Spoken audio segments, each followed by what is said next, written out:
Okay, perfect. Well, welcome everyone. Welcome for joining us. And I have a lot of slides to go over, so I promised everyone I'm going to start at 7:30. And yes, everyone's going to get a copy of this recording, and this will also get posted to the group too. So let's get started. And I do want to have little question and A's, like Q&As that you guys can ask questions still between each session. But my goal is to go over 10 strategies that you can use and implement to overcome a recession in a cash-based physical therapy practice. So really, pretty much we're already in a recession. We're pretty much in day 20 of this. I think the Fed will come out with numbers on the 28th to see whether we are truly in a recession or not. But regarding we're in a down economy or a recession, whatever you want to call it. So what exactly is a recession? So the number wise, or the definition of it, is 2 consecutive GDP that is in the negative or going down. So we're pretty much in it right now. On the 28th is when the numbers come out. Well, then they'll announce that we're fully in a recession if they don't modify the data at all. The more important thing isn't about the definition of a recession, but more so what happens during a recession. So many of us, the concept of a cash-based practice is kind of new. And during the last recession, the 2007 to 2009 thing, I was still in school. So it really didn't affect me at all. I didn't understand it. I mean, I was still a student. So as many of us were also. So, we don't really know what happens with small business, how does it affect businesses and stuff like that. But, what are some general things that happen during a recession? So, if anyone has followed any of my teachings or any of my lectures, I follow the KISS principle, keep it simple, stupid. Life's complex enough, so I like to keep things simple. So what happens during a recession? A lot of companies go out of business because the sales will continue to decline and they don't have the proper awareness that, many businesses will go out of business. Employees are let go. Borrowing money becomes harder. Like now we see interest rates are going up and up, and it's harder for banks or someone to apply for a bank loan to be able to invest money to start a business or to buy a house and stuff like that. So it becomes harder to borrow money. The number one thing is consumer spending decreases. When people start to lose wealth and they're losing money, the accessible money or spendable money that someone has starts to go down. And when consumer spending goes down, sales goes down in businesses, and then many businesses start to struggle and they try to modify things like firing employees and stuff like that. The stock market also goes down, and then inflation occurs. So what does this really mean for us? So during a recession, many cash-based practices may go out of business, okay?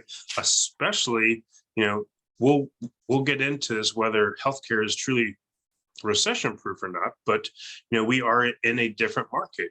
We're in a people are paying cash to come see us, but if the cash starts to go away, are they still going to be able to see us or not? So many cash practices may go out of business.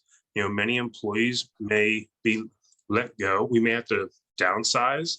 Borrowing money is going to definitely become harder. We may not be borrowing money or getting loans out to start a business. The number one thing is consumer spending is going to go down. And that's where it may hit us hard, okay? And then sales and revenue start to decline. So if you've seen any of my stuff here, this is my simple cash-based system, okay? Marketing generates leads. Leads turn into evals. That process is called your phone call process, okay? Then evals turn into new patients, and that's called your eval process. And then after you have a new patient, then pretty much it's money, or the patient pays cash for the remainder of the treatment. Okay, it's a simple cash-based system.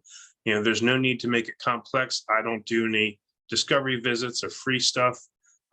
It's marketing generates leads, leads turn to evals, evals turn to new patients who are paying us cash. So leads, this is the interesting thing. Okay, so many people will say healthcare is recession proof, which is kind of some good news for us, is because people are still going to be in pain. People are still going to have injuries. People are still going to need healthcare. Okay, so that's a good thing. I think leads are probably going to stay the same. There's still going to be people looking for a solution to their problem. or how to treat their pain. So people are still going to need healthcare. People are still going to have pain and injuries. I think the need is still going to be there. Okay. So I think leads are going to stay the same. Because of this recession, people are still going to be looking for solutions to their pain. So the good news is that the need is still going to be there. Now, converting the lead, which is the phone call process, I believe that the sales process is going to get harder for us. Okay. People are going to be more hesitant to spend the money when money is tight. Okay. So this may lead to less evals for us, but I think the leads are still going to be there, but it's going to be harder to convert those leads into a paid eval. Okay. So we may see a dip in the number of evals. If you follow some of my stuff also in the Facebook group, I've been posting my stats already. You can see that my goal for my conversion rate of my phone call process is 60 to 65%. And you can see that, this year I've been flirting around 60 and now it's slowly going down to the 50s. 1 month I got back into the 60s, but now I'm getting into the 40s.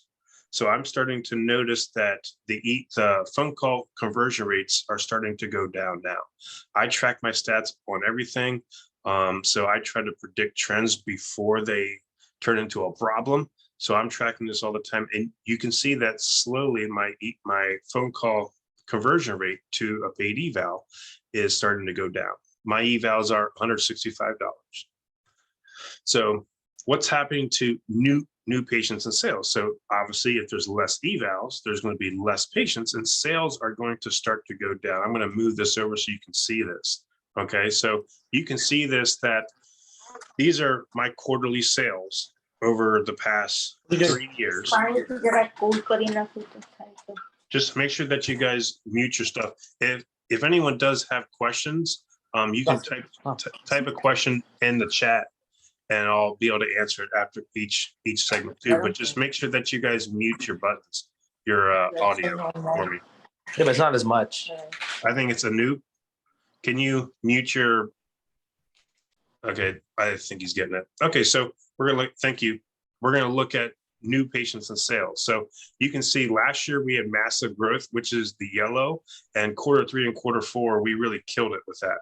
But now you can see technically, even though I'm having my best Q1 and Q2 ever, I am on a downward trend in sales here. So, as we start looking at this stuff, I need to be able to watch my stats to make sure that, I solve this problem as best I can before it turns into a major problem for the business. But as of now, we're still doing good, but I don't like how my trend is going down. And again, what if this happens? What if in Q3 it goes down a lot still, and Q4 I go back to like 2019 numbers for me? Okay, so this is what I'm trying to prevent as best I can. I don't want this or the red stuff to happen with my quarterly sales. So something else to pay attention to is how long does a recession last? So let's look at the worst recessions or the worst down markets over the last, actually just look at the last 10 worst recessions. Okay, you can see COVID in 2020, that was 33 days. That was fake because they pumped a bunch of money into it. That wasn't a true recession. The dot-com bubble in 2000 and 2002 lasted 27 months. You can go through all these and go to the worst case scenario, which is the Great Depression, which lasts 34 months. But the most recent one that we need to pay attention to is that housing bubble recession of 2007 to 2009, where there was a 54% drop in the stock market, but it lasted for 18 months. Okay, so no one really knows, okay, how long recessions are going to last for. You really can't predict it. It's just probability. So the last recession that we can kind of relate to is 18 months, and it happened in 2007 and 2009. I started asking all of my friends that are in my mastermind, all of my patients that are in business, what did they do in their business back in 2009? And the common answer across the board was two things. We ran really lean. So that means they decreased their business expenses as low as possible, and they fired 50% of their staff. That was the common answer across everyone. So we need to start asking other businesses, what did they do in 2009 to see if we can learn from them, what strategies worked for those, and better yet, start asking some questions like about some premium higher end services, very similar to us, of what they did. I have a patient who runs a hair salon, and I think she charges $200 to $300 per like appointment.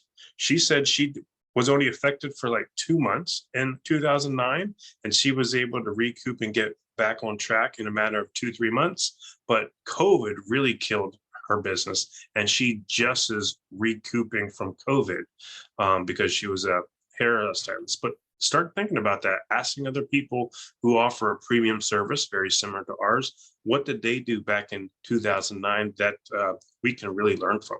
But the point is that no one really knows how long a recession is going to last. It could be 6 months, it could be 43 months, it could be 18 months, it could be 3 months, okay? Which you'll see that the model or the motto for this whole lecture is going to be, we're going to prepare for the worst, but we're going to hope for the best. We're going to make sure we're ready if something bad happens, but we're going to hope for the best. So worst case scenario, we are covered.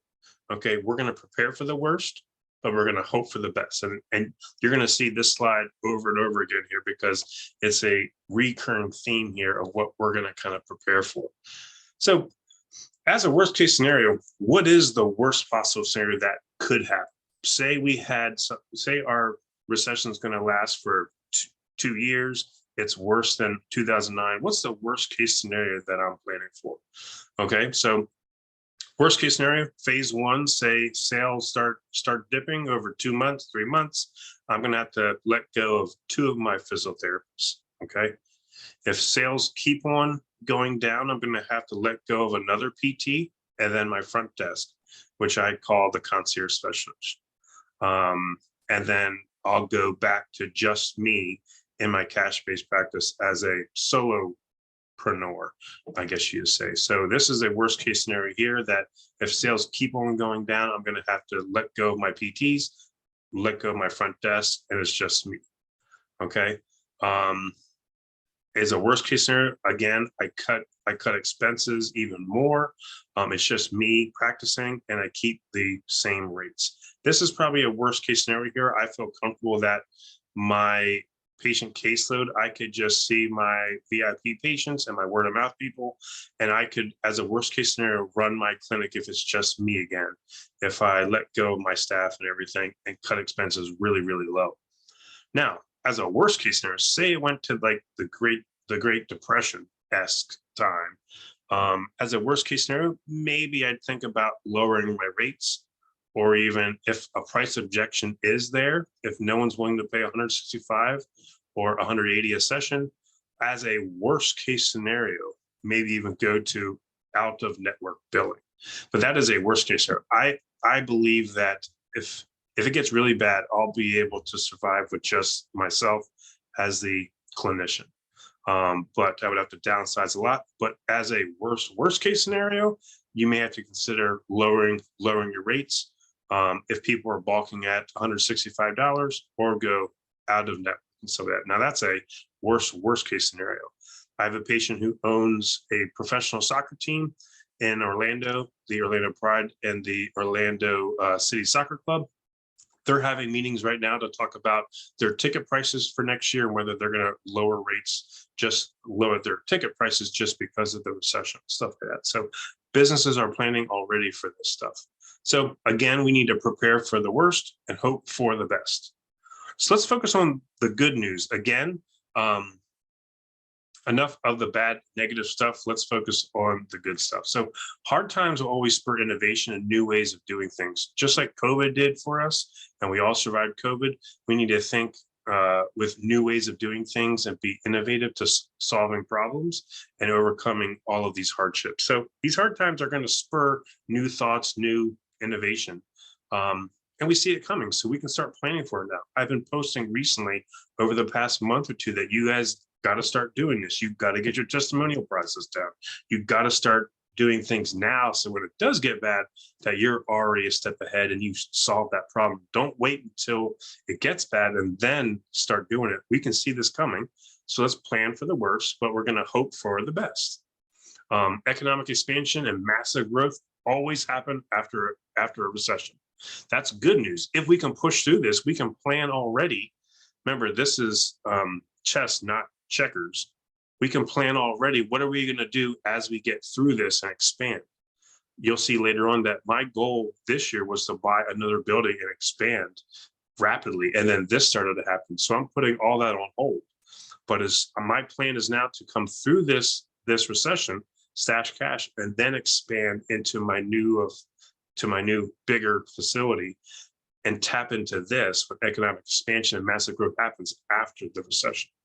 And again, as we stated before, people will still be in pain and have injuries, so the need's going to be there.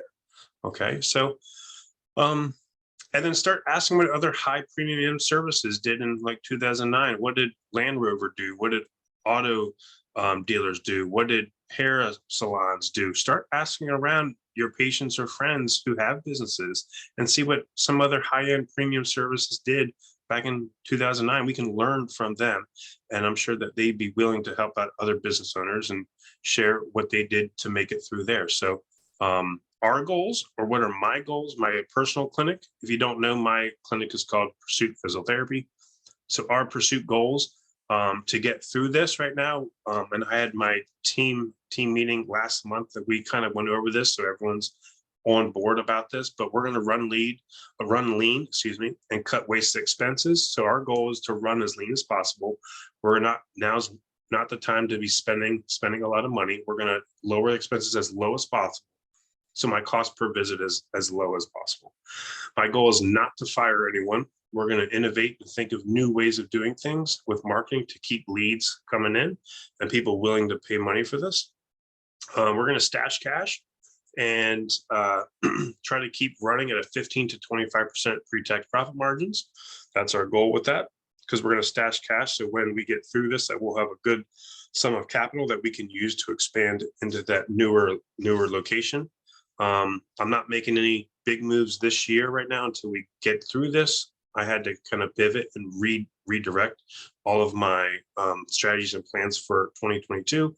And then we're going to position ourselves to make big moves after the recession and move into a bigger building so we can do a medical fitness program. So you need to start thinking about, what are your goals? One, what are your goals to get through the hard time as a company or as a business?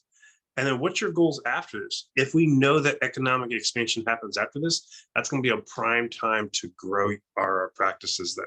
So we know after every recession, there's always economic growth, massive economic growth. So start thinking about, what are your goals to get through the recession?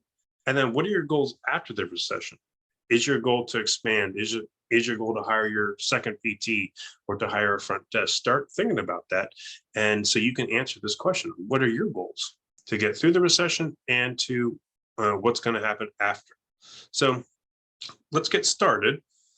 Let's see. I'll stop the share really quick and see if anyone has any questions. Do you guys have any questions real quick? You can put them in the chat right here. If anyone does have any questions, I'll check this after each section, so I can make sure that I can answer any of your guys' questions that you may have. So I don't see any questions there. Anyone have any questions really quick? Dan, how's it going? I see you there. Okay, perfect. I'm going to share my screen again, but feel free to, after each section, if you have any questions, just put it in the chat box. So let's get started. So we're going to go over 10 strategies to help you get through this recession or down market, whatever you want to call it. Okay, so number one is going to be cut the fat and run lean. 2 is going to be cost-effective marketing only. 3 is going to be the best strategy. Okay. 4 is the testimonial process. You guys have already been seeing me posting about my testimonial process, and you guys have access to that course. That's up and running. I am redoing all of my cash-based systems and processes, and as I upgrade it and fine-tune it and make it better, I'm going to start posting it to the group.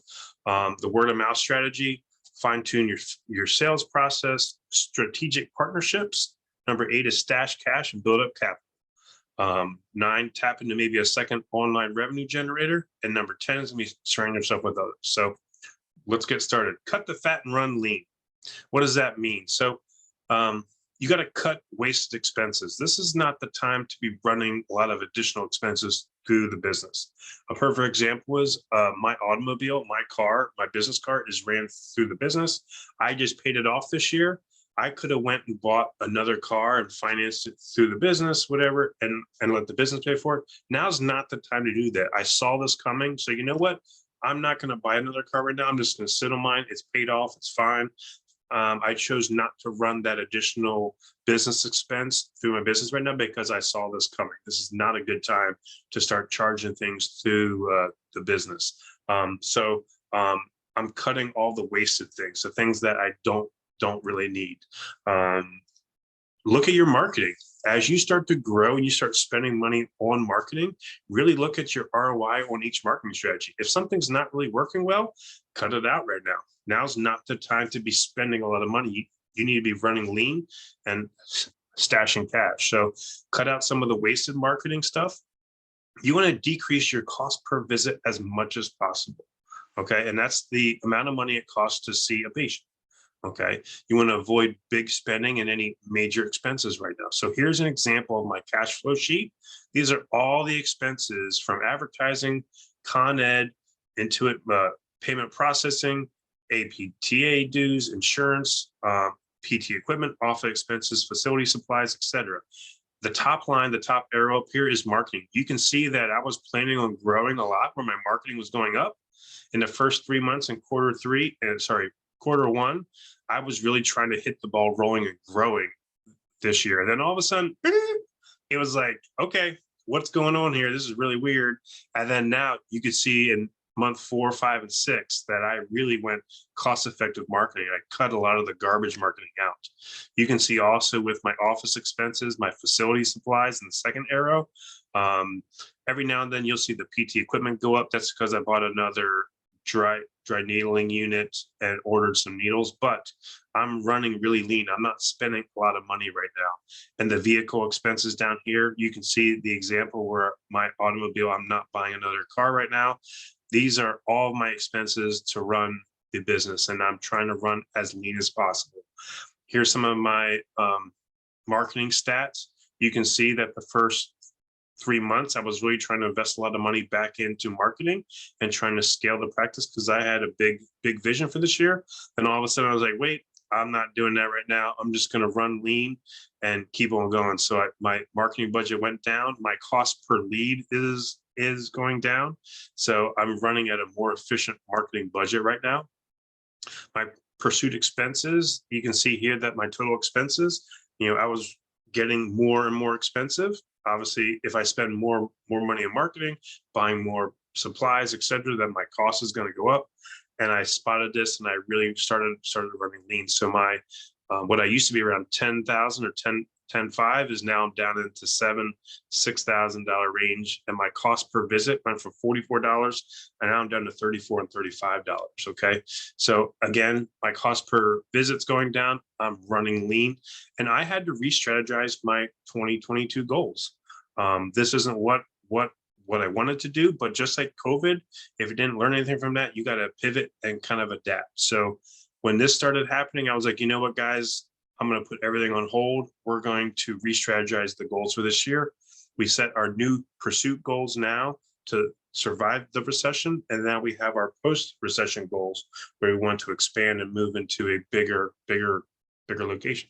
So all of us may have to re-strategize our goals for this year and maybe going into next year as we get through this down market. But the point is now, cut the fat and start running lean. Don't get in the habit of spending a lot right now or bumping up expenses. You want to make your cost per visit as low as possible and start running really lean. So any questions about that at all? It's a basic concept, simple and easy. Keep things simple and keep the expenses down right now. Brian, how's it going? I see you there. It's been a long time since Spine Sport. Mira, hello. Dan's still here. Perfect. If there's no questions again, I'm going to keep on moving. I think I have like 228 slides. So we got a lot to go over. Okay. Here we go. Okay, again, we got to prepare for the worst and we got to hope for the best. Cost-effective marketing. What do I mean by this? Okay, you have to kind of break down your marketing as you start spending marketing and trying to grow the business. It gets really easy because everyone claims that they know how to market and they can market, but then working on marketing that generates an ROI is totally different, or that actually attracts the right type of patient. So you really have to break down your marketing into each strategy and see which one's the best ROI right now. If you have strategy A that's producing great, but strategy B is like, it's not really worth it, cut out B right now. Just double down on the marketing that's working the best for you. Take out the marketing that's not super effective and make sure you're getting an ROI on the investment. If I spend $1,000, is it generating $10,000? If I'm spending 500, is it generating $2,000?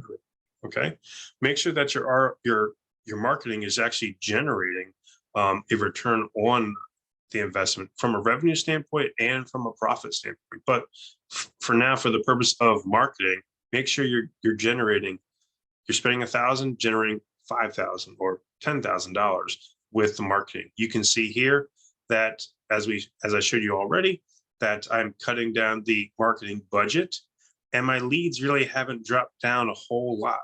So I just started a lot of new campaigns and either I didn't give it enough time to work or they weren't working. So I cut the fat really quick. I cut out those unproven marketing strategies and my leads are still doing fairly well still. Okay, we actually went up last month, but this increase in my budget was from my newsletter, which we're going to go over later because it cost me $900 to send out a newsletter.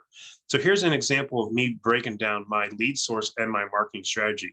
Word of mouth strategies here, Google pay per click.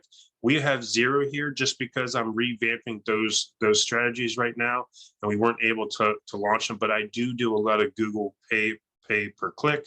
Website leads, I do a lot of money spent on SEO, Google Maps, the seminars, physician referrals, live chatbots, and general internet leads. You can see here that my word of mouth and my website strategies are killing it, not just with leads, but the conversions.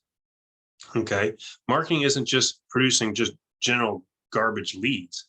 It's about putting myself in front of the right patient that wants my services and I can convert them. So you can see here that some of my Google Maps, I get 14 leads, but only 3 convert to a paid eval. Okay, and some of these live chat bots too, I get 12 a month, but 3 convert to an eval versus my word of mouth referrals are killer. 17 for 17, 16 for 20, 18 for 21.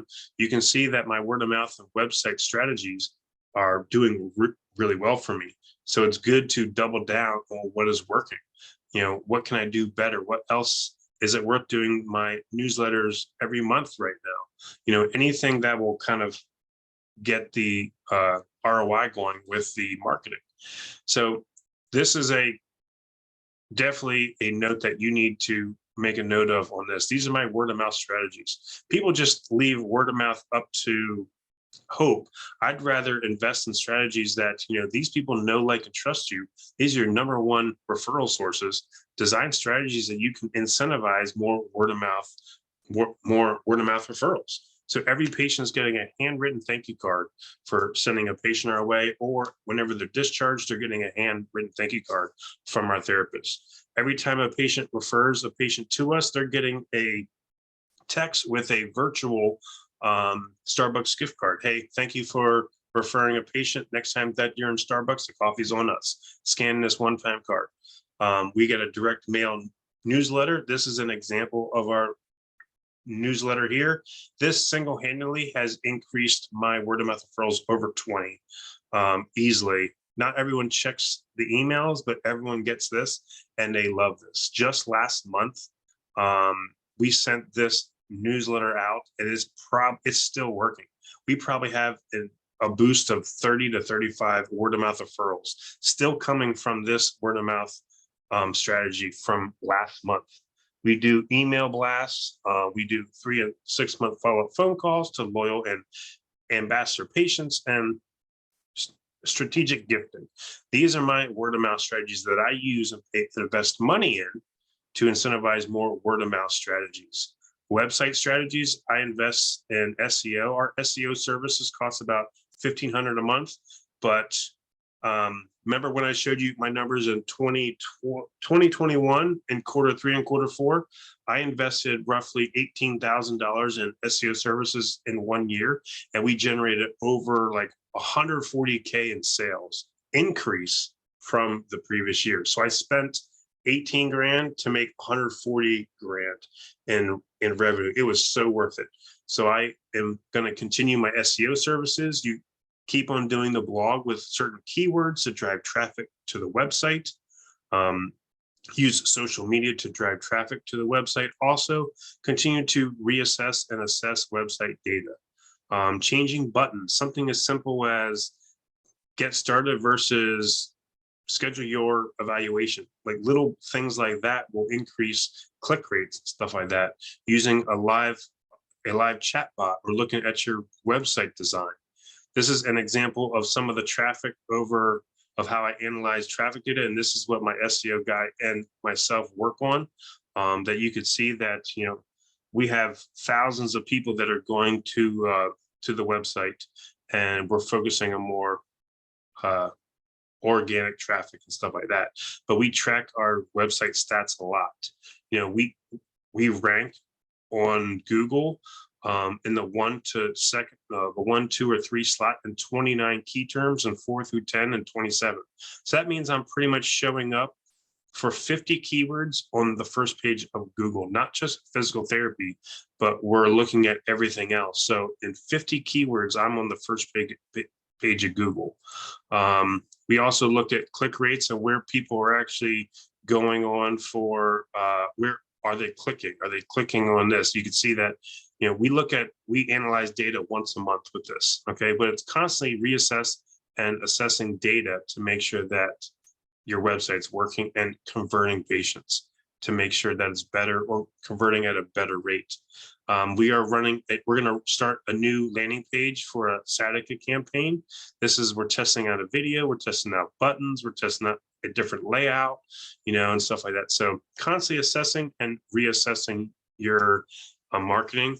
And the main thing is, if you're going to spend money on marketing, if you spend $500 and generate 2 patients and make $500 from it, that's not the type of marketing that we want. We want to spend 500, make 5 grand, spend 1,000, make 10 grand, spend 18,000, make 140,000. Those are the types of ROI of what we're talking about. So really look at your marketing and kind of wean out some of the marketing that's not generating an ROI for you, and only focus on cost-effective marketing. And when you have maybe 1 or 2 or 3 strategies that are working, double down on it right now. We're actually contemplating whether we're going to send out our newsletter every month during this recession, just because it bumps word of mouth referrals up every time we send out a newsletter.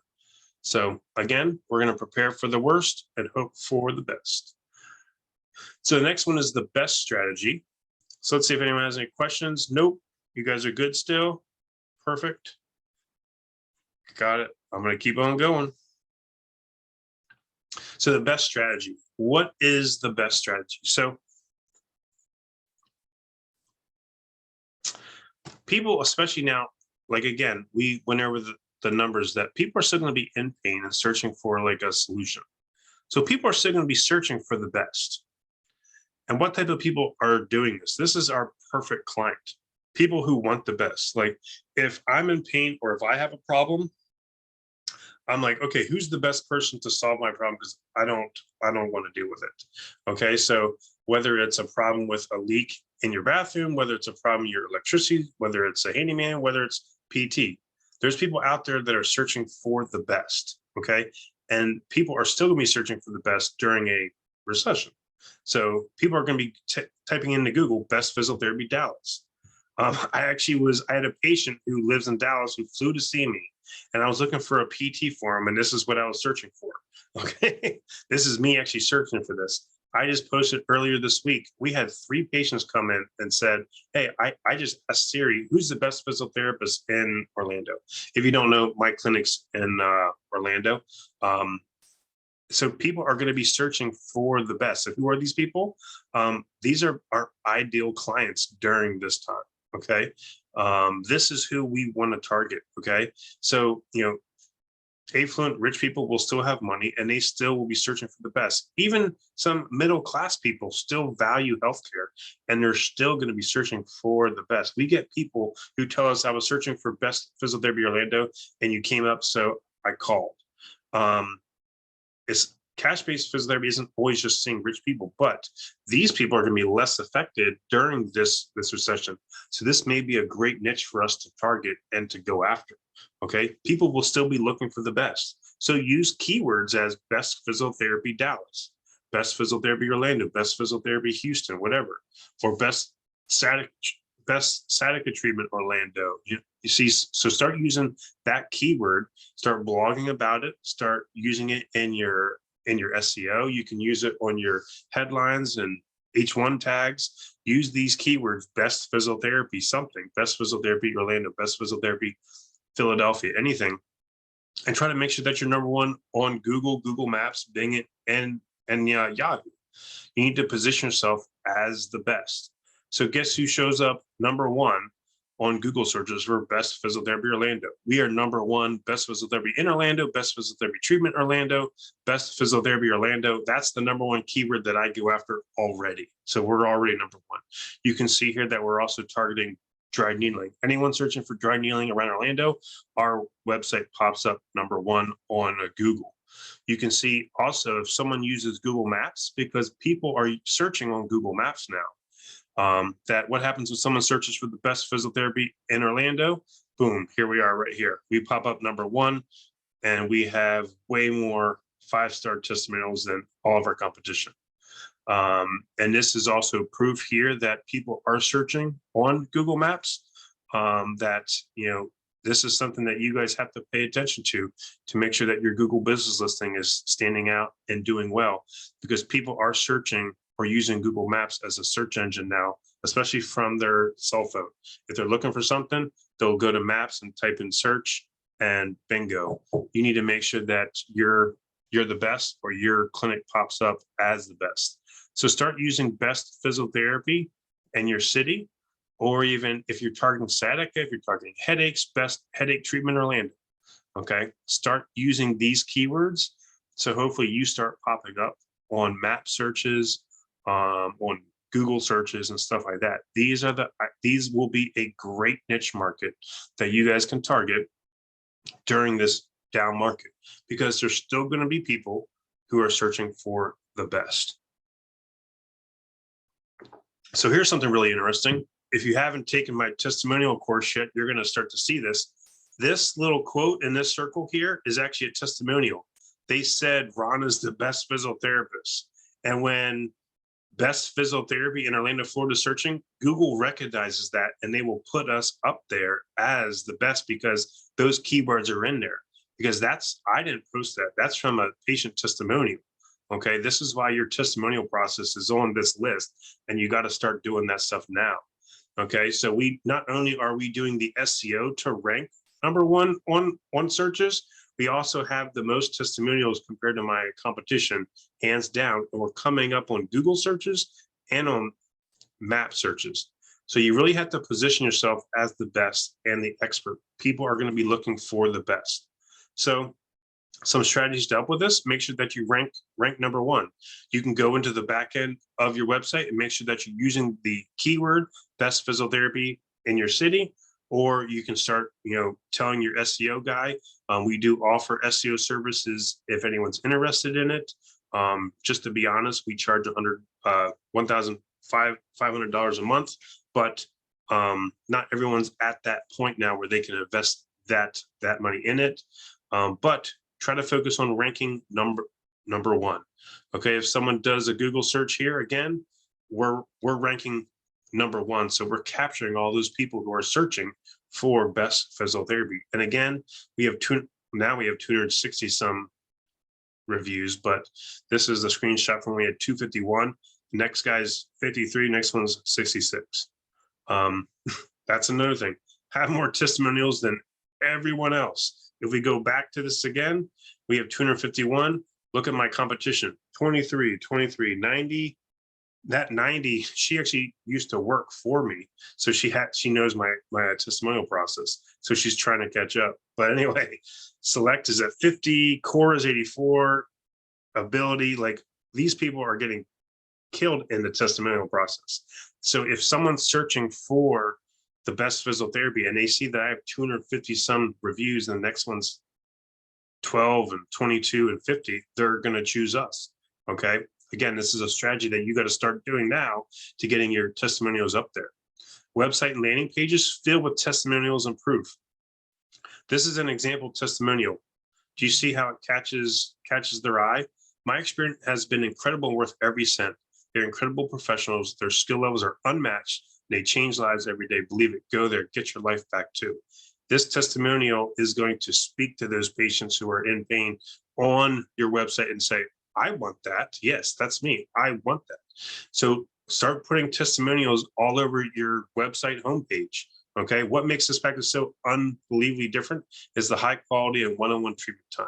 Start putting testimonials everywhere. We have video testimonials here. This is actually a patient of mine who I helped with, and he shot his testimonial as he was riding his bike, riding through the woods. And it was pretty insane. But make sure that your testimonial page is up to date and has lots of testimonials. This is the one page that can just be as long as possible. Keep them coming. Landing pages. For those who don't know what a landing page is, so you have your website, which is your general website about physiotherapy and your company. But if I'm going to do a sciatica campaign, I don't want sciatica people to go into the website. I want them to go into a landing page that's all about sciatica. So on my landing pages, if I'm marking sciatica, I want all sciatica testimonials. Okay, so all these testimonials are going to be sciatica patients. Okay, so it's a specific niche that I'm marking towards. I'm dropping on a landing page that only sees testimonials about sciatica or headaches or whatever niche that you're doing. Also on opt-on pages, checkout pages, contact us now pages, start putting testimonials everywhere. It's going to make you the expert. It's going to really help the sales process and really get patients to say, yes, I want that too. And they'll call. The staff page, this is the one time where you can talk about yourself. Establish yourself as the expert. Okay, people who are searching for the best, they're going to do their research to make sure that you are the best. So this is the one page where my staff, we highlight everything about us and we try to establish ourselves as the experts. Okay, so this is my team here.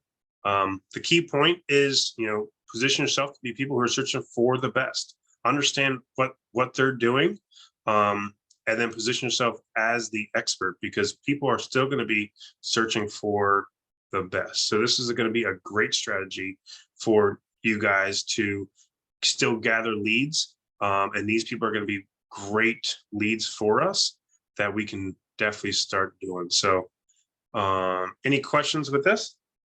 Anyone have any questions? You can put it in the chat or ask me a question really quick if you want.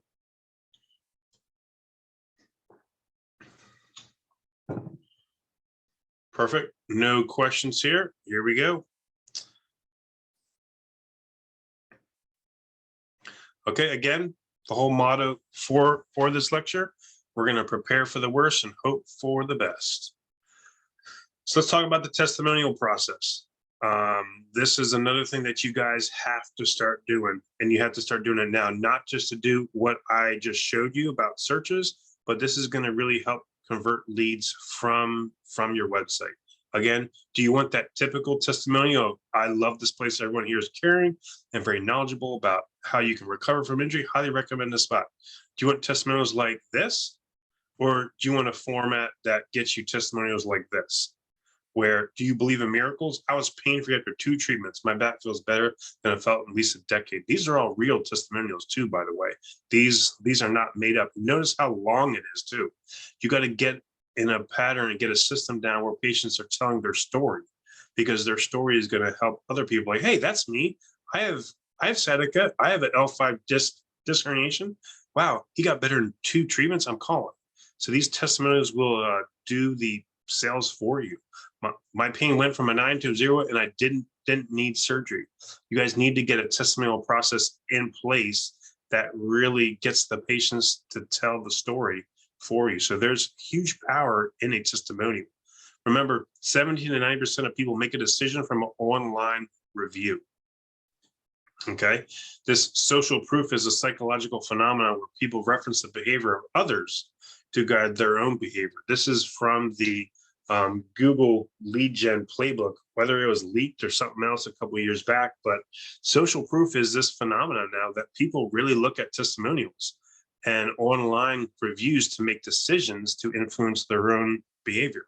And what better way to do this than a testimonial? Okay, 70% of consumers trust online opinions, and they are more likely to buy from a website that displays reviews. How can you have social proof? Testimonials. Google's telling us right now, it's have testimonials, the number of people using your services, and your rankings. So your Google ranking and the number of testimonials. So again, if we go back to my example, if someone searches best physiotherapy Orlando, bam, I'm ranked number 1. Okay, we're the top rated clinic in Orlando. Now we have 263 5-star reviews right now. So we're ranking number 1. 2, we're dominating our competition. As I already went over once already, we have more testimonials than everyone else. Okay, 3, the keywords that people are using in their testimonials is Google's recognizing that. So if people say Sally's the best, Laura's the best, they're going to recognize that in Google, and your listing is going to show up higher in Google rankings when someone uses Maps or a Google search, because it's going to recognize that keyword. Again, I already highlighted that searches are happening on Google Maps. So we have to make sure that our Google business listings are on point and you're getting patients posting their testimonials there. 5th thing is that here's some data straight from my Google business listing. Look at all the traffic, everything that is coming from Google. And this is free. This isn't paid stuff. This is all free just from my Google business listing of people searching. In 1 month, 154 people went to the website, 88 requested directions, 23 leads. Let's look over a quarter. 378 people, local people searching for physiotherapy probably, went to my website from my Google business listing, 69 leads right there. This is all free stuff, guys. I'm not paying for any of this. So you have to get your testimonial process down and get that system going so you're starting to rank higher and higher. Testimonials even help with the sales process. You know, it's converting cold leads that don't really know about Pursuit or about us, and they read these testimonials, and whenever they call, they turn into warm and hot leads. So the sales process is super easy. Okay, this is some examples of what people are saying when they're talking to us on the phone. I read your testimonials and they're so good, so I called. I searched for the best physiotherapy and you have like 200 plus reviews, so I called. I read some testimonials and they're so long and authentic, it sounds like my injuries, so I had to call to find out more info. Dude, you have like so many more testimonials than everyone else. You were ranked number 1 on you were the number 1 ranked clinic on Google, so I called. I was looking online, your testimonials are so good, so I called. So you could see the trend here, and the bottom one's the best one. I saw your testimonials, I thought either this guy's total quackery or these are fake, or this is the best guy. So I started reading the testimonials and noticed that these are real and everyone's different, unique. So I thought, well, he is the best, so I called. So these are real examples of what people are telling us on the phone. And this is all from Google searches and my testimonial process. So it helps out with the sales process too. And you have to start getting your testimonial process down, getting your patients telling their story and posting it online. So again, this is another strategy that you're going to be able to use to kind of prepare for the worst and hope for the best. If you're ranked in the top 3, you know, you're going to be gathering those people who are searching for your services. And again, it also makes the sales process a lot better. I saw that someone posted in the chat, so I'm going to stop for just a second before we go into the word of mouth strategy. How do you know if a lead found you on Google or Maps? So excellent question. As a part of my SEO services, we have call rail tracking. So it actually tells us where the lead is coming from. So through my SEO services and the person who I'm paying to monitor this, it's call rail tracking. So if someone calls from my Google business listing, I'll get a little email saying, so-and-so called from Google business listing. If they called from a landing page, it'll show me they called from the landing page. If they called from Instagram, it's going to tell me the actual lead source of where they called from. Okay, so that's a service that it helps a lot whenever you're tracking marketing data and stuff, but that's a service that I get. It doesn't cost a lot. You don't have to have a whole SEO to be able to do that, but you can set up a call tracking service that will tell you where each phone call is coming from and stuff like that. So I know exactly within the next couple of minutes on where they're actually coming from, because I'll get an email saying that this person called from Yelp, this person called from the website, and like stuff like that. Or as a worst case scenario, if you don't want to do that, you just ask them on the phone call process and say something like, hey, if you don't mind me asking, how did you find out about us? And they'll say, hey, I was doing a Google search and you came up, so I called. Or I was looking on Yelp and I called from Yelp or something like that. So they usually just say Google. So I'm like, I don't want to ask more. So okay. So that means that they were just searching on Google then. That's fine. So either that means either called from your website or from your Google business listing on that one. Okay, we got one more question. Do you give them a specific format, like a template for them to fill out testimonials? Yes, these are called pre-framing questions. You want to make it simple and easy for them to write a testimonial for you. You don't want to make it hard for them. People have a very limited amount of time. So give them 5 pre-framing questions. That's really going to allow them to tell their story.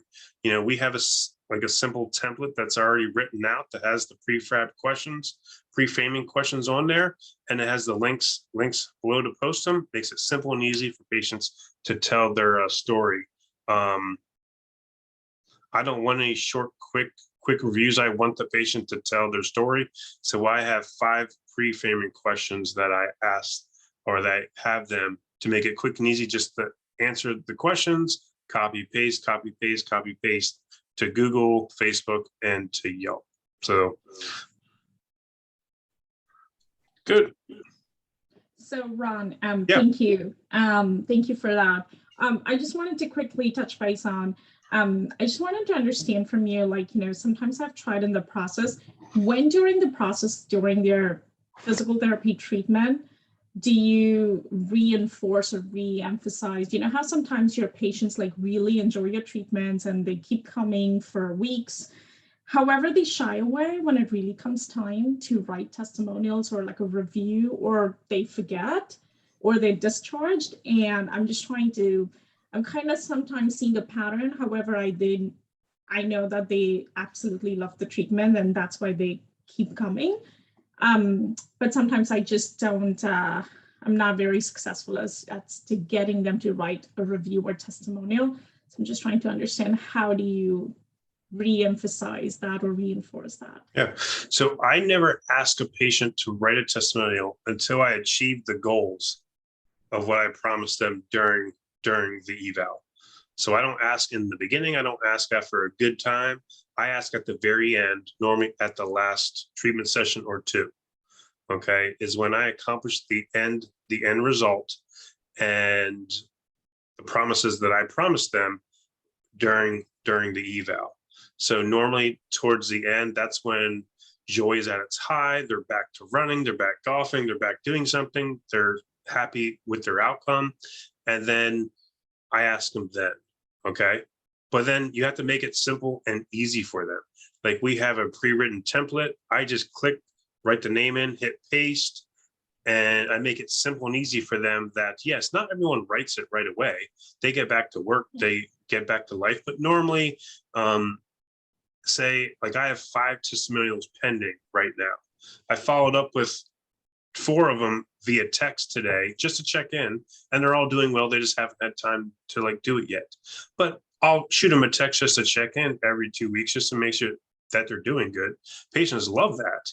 And then I'll be like, hey, if you don't mind me, it'll really help out my marketing if you have time this week to post your testimonial. And like, oh, great. Yeah, no worries. I'll do it. And like some of them do slip by, but the majority of them end up posting it, stuff like that. Now, if I didn't achieve the outcome that I wanted or that the patient wants, I don't even ask them. If they don't give approval to post a testimonial, I don't even ask them. Some people don't want their stuff online, which I don't blame them. That's fine. So we do have a testimonial waiver that they sign at the initial thing. So I know already whether they're going to want to do it or not. Okay. But yeah, All right. but you have to. My 2 things with that are you have to achieve the goal that you promised them at the eval, so they're super happy and they're willing to do it. And then 2, you got to make it simple and easy for them, because people are going to get back to work. They're going to get back to their life. It can't be long and complex. Simple, easy, instruct them what to do, guide them using pre-framing questions, and make it simple and easy for them. Got it. Thank you. Okay. Yep. Laura has a question for testimonials. Do you have questions and example answers? Is it what you meant by copy and paste? Yes. So I have 5 questions that are in an email, and then I have links on where to post it. And I want them to post it to my Google business listing, to Facebook page, and to Yelp. So the 5 pre-framing questions, they just read it and start typing, writing their story. And then they can just copy, paste to each link. So again, it's super simple, quick, easy, good to go. And I get this patient telling a huge story. Most of the time, they're wanting to write the testimonial, and they want to write a long story because they want to help us out. Okay. And we phrase it in a certain way that they want to tell their story, not just to help us, but to help someone else out there who's struggling in the same pain as they were and stuff like that. So there's different tips and tricks, and I have it all written out in the testimonial process course and stuff, all my system on it, excuse me, and make it simple, easy, and meaningful for them to post their testimonial. Perfect. And we're back. Okay. Let's go to the word of mouth strategies. This is probably your number 1 thing that you guys have to do, because your word of mouth and the patients who know you, like you, and trust you, they are going to be your number 1 referral source across the board. So the interesting thing is I group marketing into external versus internal marketing strategies. Whenever someone thinks about marketing, they're like, okay, I'm going to do Google ads. I'm going to do Facebook. I'm going to do my website. I'm going to do SEO. That's all external stuff where you're converting cold leads into a new patient. Everyone forgets about internal marketing strategies. These are people who know, like you, and trust you already. They're past patients, they're friends, they're your network. These people already like you. This is the low-hanging fruit that a lot of people miss. And it's not just left up to hope. You can do things to increase word of mouth referrals. This is called internal marketing strategies. Word of mouth marketing will always be your number 1 referral source, okay? And you just have to do things that will incentivize more word of mouth referrals. You can see here that these are my lead sources for Q2, April, May, and June, and how many evals converted. April, I had 17 word of mouth referrals, 17 converted to evals. May, 20 to 16, 21 to 18, okay? So you can see easily, that's my number 1 source of leads. We don't have patients do a customer satisfaction survey. We base our customer satisfaction on the number of word of mouth referrals. So in 2020, this is how many word of mouth referrals a month we had. We had 266. In 2021, and you can see it in Q3 is when we launched our newsletter strategy, our direct mail newsletter strategy. You can see we were in the Q1 flirting around really crappy numbers. Q2 in the teens, boom. Q3, 20, 24, 24, 16, 22, where we started to get into the 20s now. So now we do it over and over again. Now we're already at 18 in like July, and it's only the 20th already. So now we're creeping into 20 word of mouth referrals a month almost now. I would say directly because of that direct mail newsletter. It's been a game changer. Okay. And again, other strategies that you guys can do is handwritten thank you cards when someone sends another patient or when someone's being discharged. Not too many people are doing this anymore. It's time to bring an old strategy back. We have a referral Starbucks gift card that as soon as someone refers a patient and they book their eval, they get a text with a scan that they can go to Starbucks and get a free coffee on us. Our direct mailing newsletter. We do have an email blast that also goes out, but the open rate on that's only like 20 to 26%, but everyone gets the direct mailing newsletter. We follow up with VIP patients 3 and 6 months out, strategic gifting, and creating meaningful relationships. This is a huge thing, and everyone always says relationships, but like it's more about creating a meaningful relationship. And what's an example of what I mean here? So if you finish your patient, they're happy with progress, they're happy, they're leaving with a good outcome.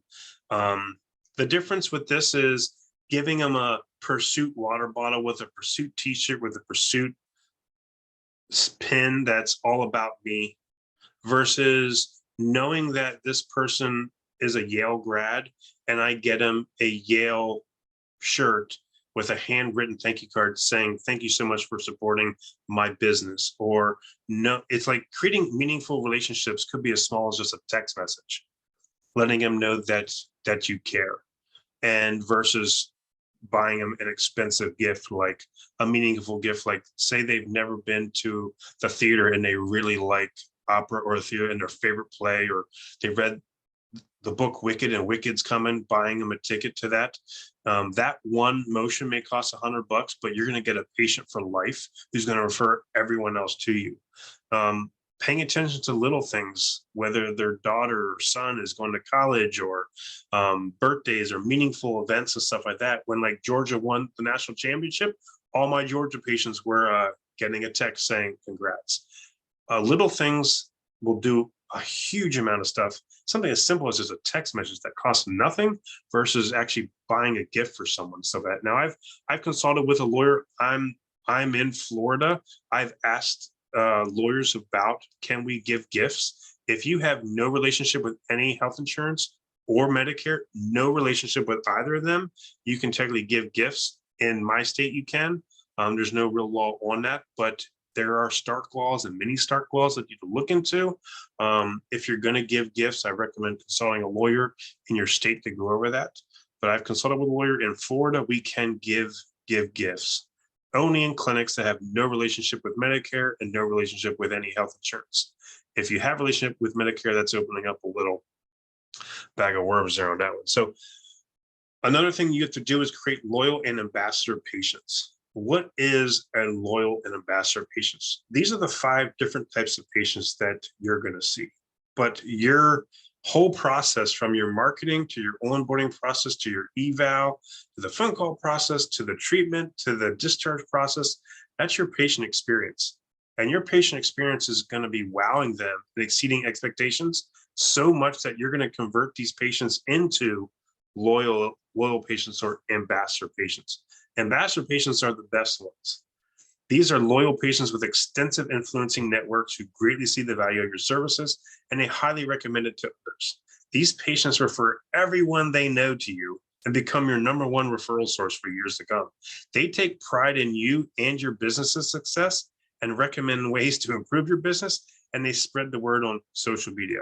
We all want more ambassador patients. If you find an ambassador patient, it's kind of like a unicorn. Oh, I knew my daughter was going to come and say hi. Okay. I love you. Good night, okay? Yeah. Okay. Say hi to everyone. Hi. Okay. Bye. You got to go to bed now. They're there. Don't worry. It's okay. I know they're okay. Sorry about that. So anyway, we want... Say bye. Okay. Bye. Good night, Sienna. So you have to have, we all want more ambassador patients, and your whole system is going to convert more opportunist patients into loyal patients into an ambassador patient where they want to help you out. Okay. So again, you're probably saying, well, Ron, how the hell do I get more loyal and ambassador patients? Hell yeah, I want more of those types of patients. Okay. And everyone always says, you got to produce more value. You got to really focus on value. But what is value? Okay. Patient value is based on results and the quality of the customer experience. If you increase results, you increase value. If you increase the customer experience, you increase value. These are the two main things that you need to focus on to increase value. Okay. Treatment results. You need to deliver on the promises that you're making at the evaluation and show excellent results and a consistently remarkable patient experience. Everyone in healthcare sucks at this. I mean, how many times have we been a patient and we walked into a doctor's office? It's been horrible. It's not a pleasurable experience. They're running late. You see the assistant, you don't even see the specialist. It's an hour and a half late. I mean, we need to change that whole thing. A consistently remarkable patient experience. You're going to exceed expectations and create a meaningful relationship. The keywords here are meaningful relationships and consistently remarkable. We don't mess up. Every person that comes in our doors is going to get the same exceptional experience. And our one-on-one care, and throughout the whole process, we're going to build meaningful relationships. And there's 8 phases that you guys can go through of the patient experience. I do not have this course refurbished or uploaded yet. I'm still working on it. But these are the phases that through each phase of the customer experience or the patient experience that you can implement touch points and give them that remarkable experience. I'll tell you a story here about the $40,000 text.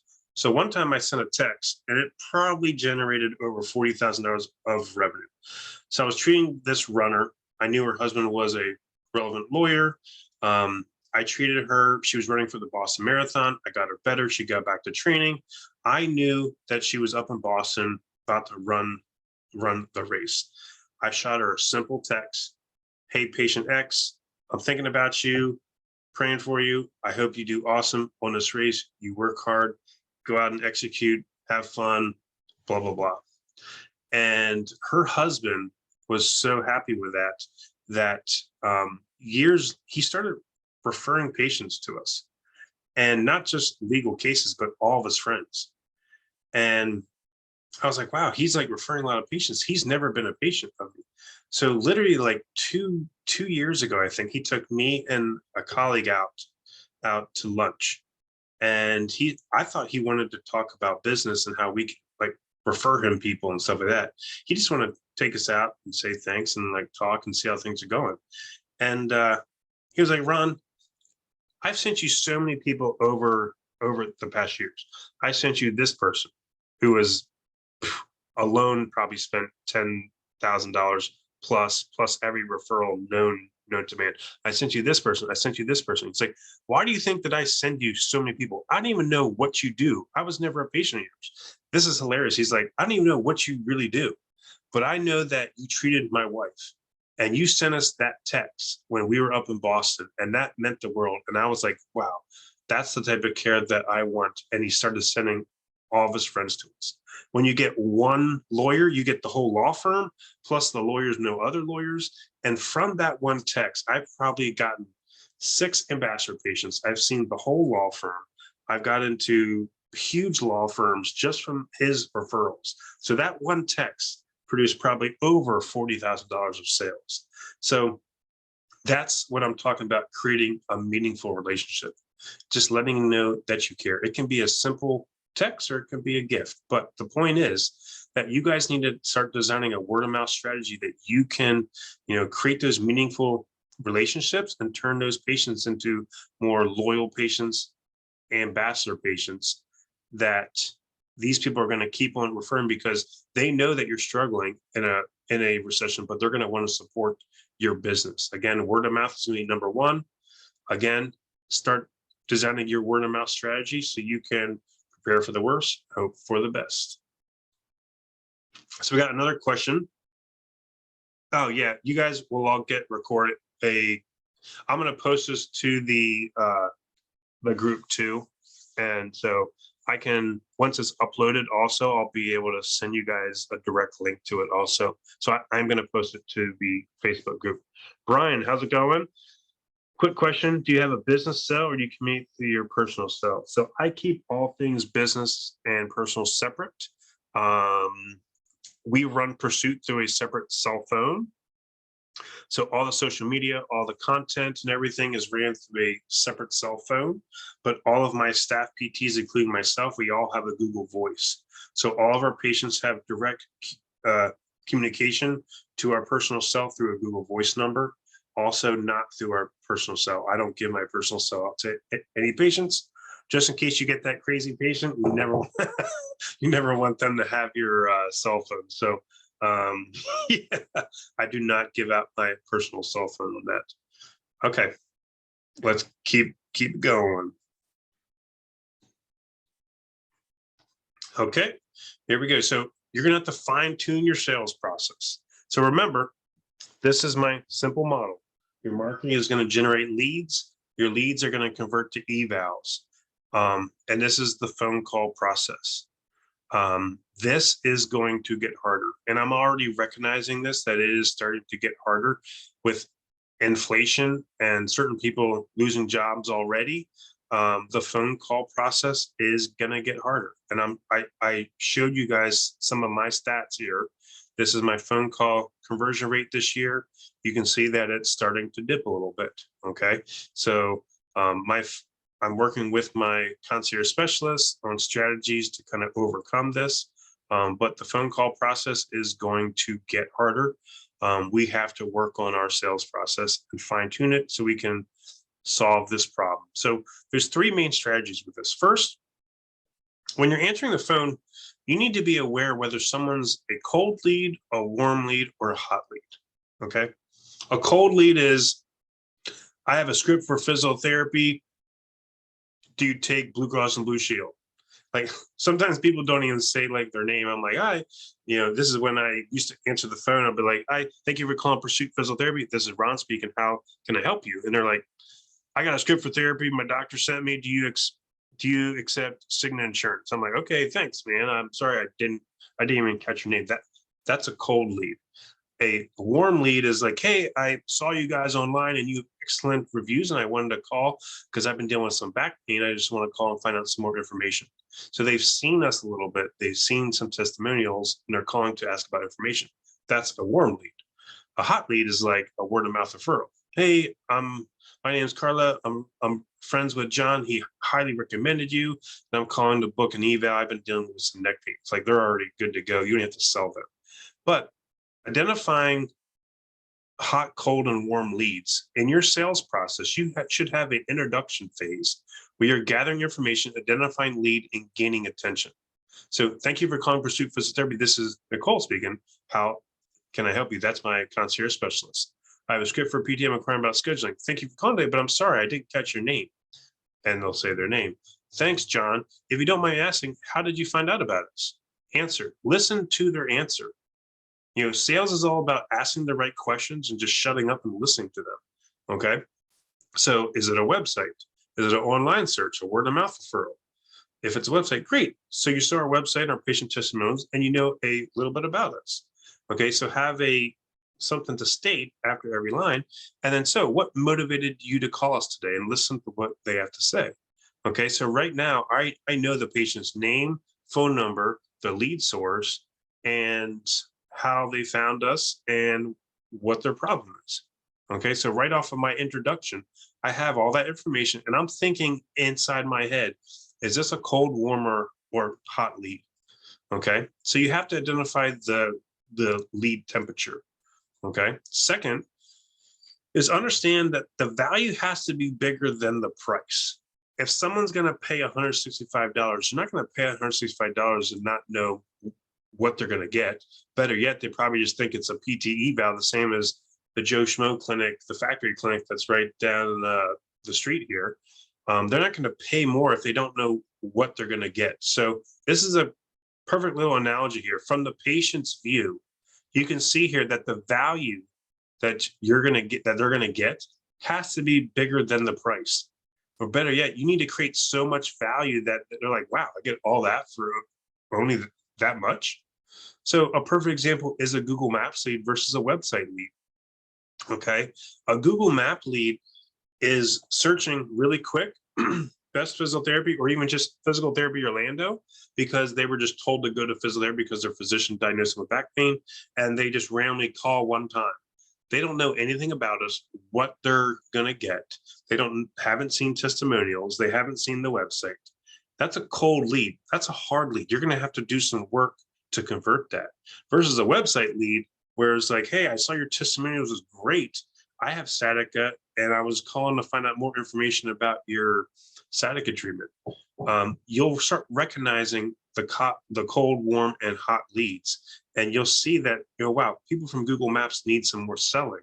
They need to be presented with the value stack and create an irresistible offer, and they need to learn that and experience that before you present the price. Versus the website's going to already see that. If they're coming from a landing page, they're going to see the value stack and stuff like that. So you have to make sure that no one's going to buy if the price is way more compared to the value. Versus when you're selling, the value has to be way more than the price for them to want to buy. Okay, so understand that. And the third thing, which is the most important thing, is know the objectives are coming. You know the sales process is getting harder, okay? You know people are going to ask the insurance question. So you should have scripts written out already for this, and we're going to go over our top 3. But in a cash-based practice, it's different. We have a harder sales process, okay? We need to understand what prospective patients' roadblocks and barriers to change are. We're asking them to do something that's out of the status quo, okay? So what's going on inside the patient's head? Inside the patient's head, they have problems, they have questions, and they have roadblocks, okay? Most people are stuck here. They're looking for a solution to their pain. They have a problem. They have questions. What is causing my pain? Who's the best person to treat my pain? What's stopping me from fixing this right now? I'm just going to do some stretches and see if it goes away, or they tried multiple treatments and everything fails. But everyone wants to be over here where the results are, okay? In the sales process, this is a huge slide that you have to understand, that to drive action and create a change in their behavior, you need to show them that you can solve their problems. You need to provide answers to their questions and remove the roadblocks. Because if and only then, if they believe that you can get them the results, then they'll take action and they'll buy from you. Okay, so you have to show them you can solve their problems, answer their questions, and remove the roadblocks. So since we're talking about objections, we need to know what those roadblocks are, okay? These are the main types of barriers for a cash-based clinic: being forced to do something, going against the status quo. That's us. We're going against the norm. Wait, I have to pay for physical therapy? Most people don't even know what a deductible is, okay? They don't realize that they're going to have to pay out of pocket anyway, but we're going against the status quo. Insurance versus cash objections. Some people believe healthcare deserves to be free, and they're just not going to ever pay out of pocket for anything. Uncertainty of risk and lack of evidence. Hint, your testimonial process is going to solve number 4 and number 5 here. But your sales process is going to have to identify these roadblocks and take them out of the way. So here's a bonus slide. Here's things you can do before the phone call, okay? Give patients the freedom to choose. Don't force them. Don't be salesy. Give the patients freedom to choose who they want to go to and what they actually want to do. Create an irresistible offer and show the value and upside. You can give a money back guarantee. Yes, all of our packages have a money back guarantee that in the first 2 to 4 sessions, if they feel like treatment sucks and it's not working, they're not getting results, I'll give them a full refund. Use the testimonials to show proof of results and evidence of proof. These are things I do already. Things to test. I don't give free evals. Free evals are just, to me, you're going to capture a whole bunch of people who just want free stuff. And we all know what free means. It's cheap and not that good. So it's not really, if someone says a free eval, I'm like, yeah, that's garbage. Give me the real thing. I don't want the free thing. Half off eval work. you can definitely test the half off eval. That's something to do.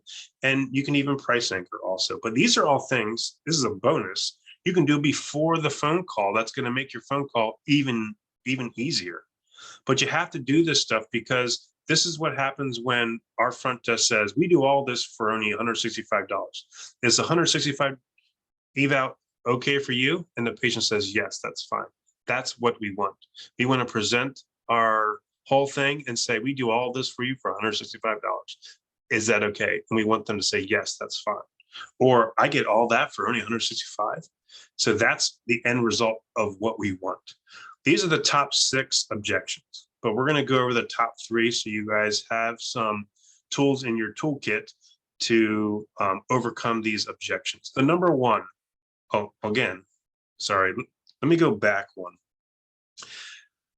So in your head, if someone's asking the insurance question or asking how much it's going to cost, or they're saying $165 is too much, you have to understand that they don't, the price is bigger than the value. It goes back to this example. If someone is saying any of those things, they don't know the value that they're going to get, and we need to present it to them better. Either they haven't been on the website, they haven't seen the landing page, or we didn't present it to them. But if someone is telling you that stuff, that means that the price is bigger than the value that they, the price is bigger than the value that they perceive. So you have to do a better job of educating the value up here so the price is way back here. So it's a sales problem, okay? So let's go over these top 3 objections. Everyone knows that, do you take my health insurance? Is gonna be the number 1 question. This isn't even about the recession. This is just a question you're always gonna get with this. So we need to get a solution. So when someone says, what type of insurance, whenever someone says, do you accept my insurance? I'm like, well, what type of insurance do you have? They're like, Cigna. Our patients who have Cigna, this is how I phrase this, our patients who have Cigna, it shows them that other people who have Cigna are paying cash for this. Our patients who have Cigna just pay out of pocket, and we give them a reimbursement form to submit to their insurance. I understand that using your health insurance is important to you. I understand is showing empathy that you care about that person and you're listening to what they have to say.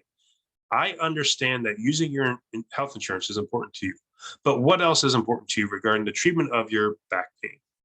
This is a reversal question that when someone is stuck on the insurance, you just tell them the previous statement I said, okay? So we go back, our patients who have Cigna just pay out of pocket and we give them a reimbursement form to submit to their insurance. I understand that using your insurance is important to you, but what else is important to you regarding the treatment of your back pain? Ask this question and just shut up and listen. If they can't answer this question, this is not a right patient for you. If they don't care about the quality, they don't care about who's treating them or anything about it, you can quickly identify this person is not the right patient for you. But if they are, they're going to start telling you things what means a lot to them. Well, I really want this, or I went to a standard clinic and they saw me with 3 of their patients. I really want someone who has one-on-one care. Or I want someone who's close to me. They're going to start telling you exactly what is important to them, and you just listen to them and you go off of the points of what they're going to tell you. This gets them off of the insurance and more about what they really want. And then you start talking to them about the conversation of all that's important to them, highlight all that stuff and how you can provide that stuff to them. So the number 1 thing about the insurance question is, use that our patients who have Cigna pay out of pocket and do this, and then use the reversal question. I understand that using your insurance is important to you. Okay. And then start talking to them about the things that really is important to them. Okay. That's how you overcome the insurance question. Objection, it costs too much. Okay.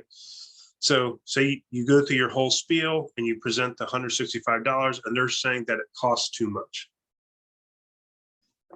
Again, I presented all my value stack. I presented everything that they're going to get. They may have not have gotten it or sunk into it and realized the standard care evals different than what I'm going to give them and stuff. So maybe they got to look around and see what other people have to offer, but they'll say it costs too much. This is what I say. I agree. Our price is expensive, but remember, cheap healthcare isn't always the best healthcare. Okay, so I'm agreeing with them. I'm not like smacking them and saying no or saying something negative. I agree. Our price is expensive. But remember, cheap healthcare isn't always the best healthcare. If you're anything like me, when I have a problem, I look for who's the best person to solve my problem. So I'm kind of relating to them. I want things that are the best. If I have a problem, I want the best person to fix it. So if you're anything like me, when I have a problem, I look for who's the best person to solve my problem. I look for who's the best person to fix my problem and who provides the best value for that price, which is me. Okay. So we're trying to help them. What I can do for you is send you a text with everything that we discussed. Is this your cell phone number? They're like, yes. I'm like, great. I'll send you a text right now that everything that's included in our eval and our link to our sciatica pain program. So this person either hasn't clicked or they doesn't know what standard care is like. Maybe they need to go and ask around and see what other people are doing. Okay, so I already told them everything that they're going to get, but they don't understand it. So I'm going to help them out. Okay, I'm going to get them to want to go and search for the best. And when they search for the best, guess who's going to show up? Us again. So it's another touch point.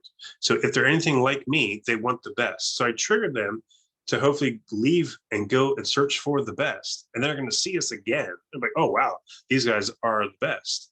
And then I'm helping them make a decision that's best for them. Okay, great. I'm going to text them everything that our eval includes, which is the value stack. And I'm going to send them a link to our pain program. They haven't seen the website yet. They haven't seen testimonials. So now I'm going to guide them to go to the website and they're going to see all those testimonials. They're like, wow, that's me. I kind of want that. This way that you can look this over and see if we're the best fit for you. Remember, I don't ever want to be pushy. So I don't want you to feel pressure that you have to make a decision today. Remember, this is not about us. It's about you making the decision that's best for you. Do you have any other questions or concerns? So yes, this guy's going to leave and they're going to go search around again, but I'm kind of guiding them. I want them to go search for the best because then they're going to see us. I'm going to guide them that they have back pain. So they're going to go on a back pain page or neck pain to a neck pain page. And I'm showing them that I care. And it's not about us, that he needs to make it, or she needs to make a decision that's best for them. And to see if they have any other questions. So yes, this person's not ready, but I'm kind of guiding them to make the best decision for them. And then they can make a choice after they go and search more to see if we're the best fit for them. A lot of times these people will go and text back in like a half hour and say, yeah, I want to proceed with that eval. A few people lose, but we'll still follow up with them with our follow-up process. A lot of these people will go search and call around, and then they'll text us back in like 2 hours or something like that. Say, okay, yeah, I'd like to book that eval. Okay, so the third one, how much does it cost? Okay, so to be honest, I really don't know how much it's going to cost. If it's an easy case, normally we can get someone better in 2 to 4 sessions. It's $165 a session. If it's complex cases, we do treatment packages, $1,800, $2,600, $3,600. But this person's going to ask, how much does it cost? I already told them the eval is $165, but they want to know how much treatment costs. So to be honest, I'm truly being honest. I want to be honest with them. To be honest, sometimes patients come in with lower back pain and they have some sort of complex case with treatment that could cost up to $1,000 and take months to get results. And other times, many patients come in and see us and through a comprehensive eval, they realize it's nothing more than a simple case of back pain that can be resolved in like a few treatment sessions. This is why we need to do the eval first. What most patients do is, so I'm telling them, kind of like that trigger with the insurance question, I'm triggering them. Other patients do this that have sciatica. What most patients do is they come in for the eval, they get all their questions answered and find out the exact cause, and then they can decide for them what is best for them and if they want to proceed with treatment. So a lot of people, I'm kind of incentivizing subconsciously that a lot of people do this, and they just come in, and then after the eval, they learn everything and the exact cost, and then he can make a decision on what he feels is best. Okay. And then you transition to your closing statement. Okay. So again, if we go back, if someone asks about the cost, you be honest with them. I mean, I really don't know how much it's going to cost yet. Either he's an easy case or complex case. I mean, it's amazing. Some people on the live chat bot are asking, fix my pain. How do I fix my hip bursitis? I'm like, I haven't even done an EVA yet. I was like, I have no clue. So with this, you know, you kind of guide them through, give them an honest range answer, and tell them how the process works, kind of guide them in what most patients do, explain to them, and then they can make a decision on what's best for them. In the big picture here, you're trying to do what's best for them anyway. You're just trying to be the facilitator to make them get the right decision to do what's best for them. And then you transition to the close. So the key point here is that, yes, sales on the phone call are going to get harder. So you guys have to understand, like, identify the lead temps, you know, understand that someone's not going to make a purchase unless they see the value, and they see the value is way bigger than the price. And then you're going to have to understand, have scripts written out already that will help you overcome some of these objections, because the sales are going to get harder. And again, we got to prepare for the worst and hope for the best. So let me do this. We got another question here after Brian's. Kenneth, okay, are you giving a patient a template for the testimonial to post to Google or the website? So with my testimonial process, everyone gets the pre-framing questions, and that pre-framing questions will guide them to write their testimonial and to tell their story. And they post it to Google, Facebook, and Yelp. And once it's posted, I can take that testimonial and use it as marketing material, as long as they check yes to my testimonial process, to my testimonial approval form. And then I can edit and form the testimonial in different ways. There's 7 different ways that I use that content. It's all in the testimonial course. But I've designed that kind of template with the picture, with the patient's name, with the headline, with the testimonial. That stuff is me actually doing that for the actual website.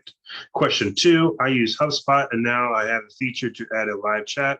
Do you honestly think it's worth it? It's worth testing.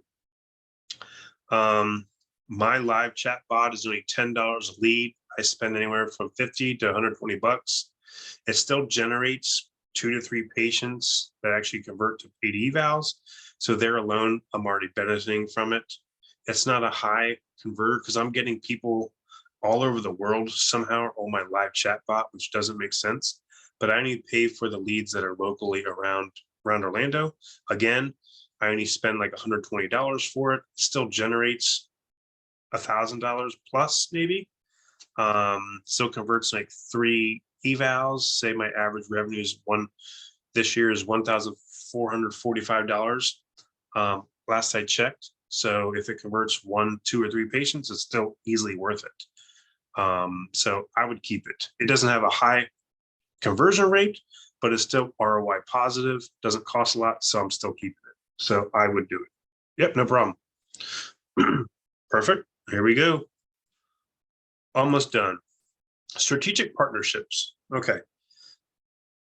What does this mean? Okay, so what this means is you really need to create meaningful relationships with people who have influence or where your ideal patients are. Especially whenever you're starting marketing, you have to think of clearly identifying your ideal patient and understanding, where is my ideal patient at? And then, can I get in front of those people? But really strategically partnering up with certain people. Okay, so again, this is going back to internal versus external marketing. You can think externally, like, you know what, I want to treat runners. I'm going to go do a running lecture, or I'm going to go try to convert cold leads into leads to come and see me. Again, go after the low-hanging fruit. Look at your internal marketing first. Look at your current network, the people who may know other people. Okay, so what are some examples? So 1, we should all be targeting concierge physicians, because that has all of our patients right there. Okay, so I was trying to get in touch when I first started. I was trying to get in touch with this Dr. Baxley. He was in this area. I got hit by the gatekeepers every single time. And it took like 2 years later where I saw a patient who had an awesome outcome, wrote a testimonial, happens to be a lawyer, who was one of that concierge physician's patients. I was like, I've been trying to get in touch with them for so long, and I wasn't being able to get through the gate. He's like, don't worry, I got you.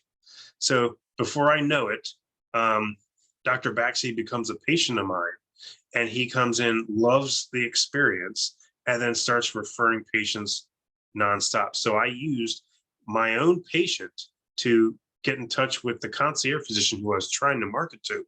So go after your current patients, see if any one of them are members of a concierge physician, or see who they know.